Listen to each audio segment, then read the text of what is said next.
Let's shift our focus to an organization that's making a big impact here in our community. Joining us here today, we have Jane Herms, and she is the president and CEO of the Family Nurturing Center. Jane, it's so good to have you in studio. Thanks so much for coming in today. Thanks for having me. Of course. So we're sporting our blue today, and you know, your organization has two really big events coming up, but before we get into all of that, let's just talk about the mission of your organization and the work that you do here in the community. Sure. Family Nurturing Center is a regional nonprofit whose mission is to end the cycle of child abuse.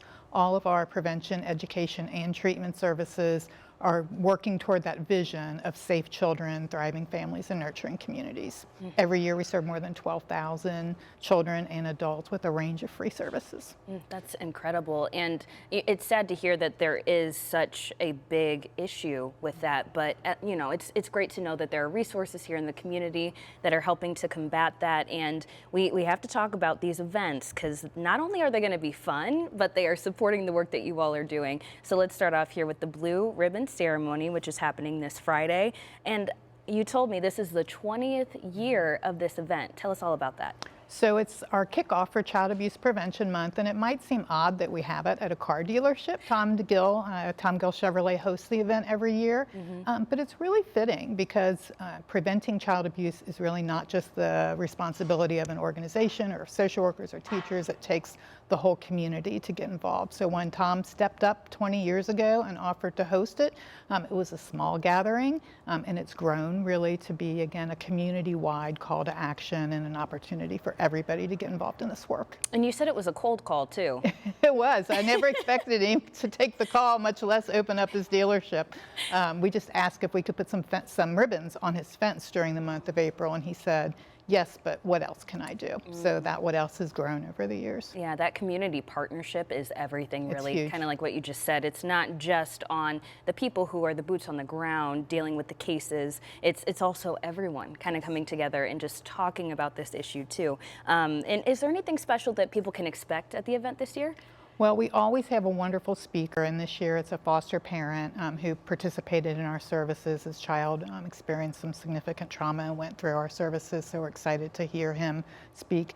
But more than that, I think it's having everyone come together from all walks of life to stand up and come together with that shared vision of helping children. Absolutely. It's so good to hear. And I will be there. I'm super excited. We're excited to have you. This will be my first one. I know it's been going on for 20 years, but I'm excited.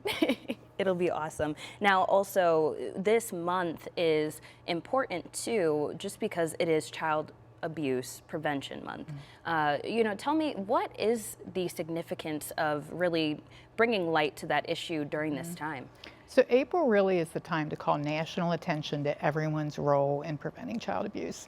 Certainly understanding the numbers is important. You know, more than 3,000 children were reported in Northern Kentucky, Campbell, Kenton, and Boone counties last year. More than 1,200 substantiated cases in Hamilton County alone of child abuse.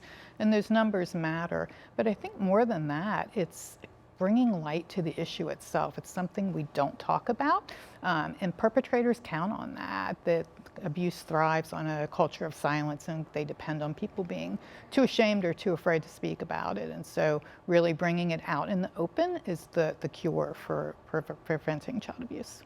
Breaking that stigma. Absolutely. Yeah, it's so important there. And like I said, we had two events. So let's talk about this next one. It's prom. I guess it is kind of prom season too, but this is Prom for a Purpose, and this is coming up on April 19th.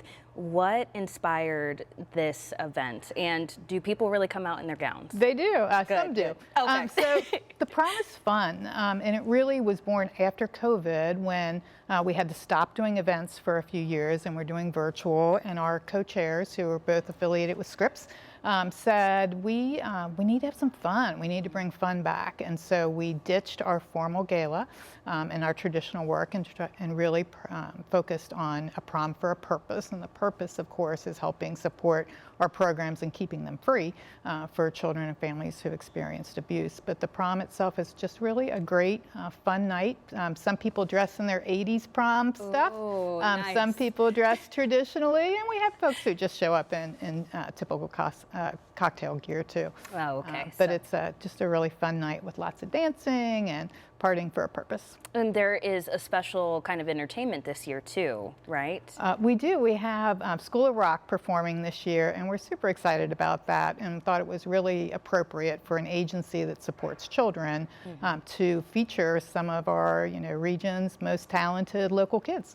So we're really excited to have them. We'll have a DJ for part of the evening as well. That'll be such a good time. Now, lastly, before we go, where can people learn more information and maybe get involved with either of these events? Well, absolutely come to our website at familynurture.org. Come and visit us. We love to give tours. We love to tell people about the work that we do and get them involved. So call us, visit our website, come and visit. Okay, sounds good. Jane, thank you so much, and thank you for all of the work that you're doing. It's so important here in the community. Thank you.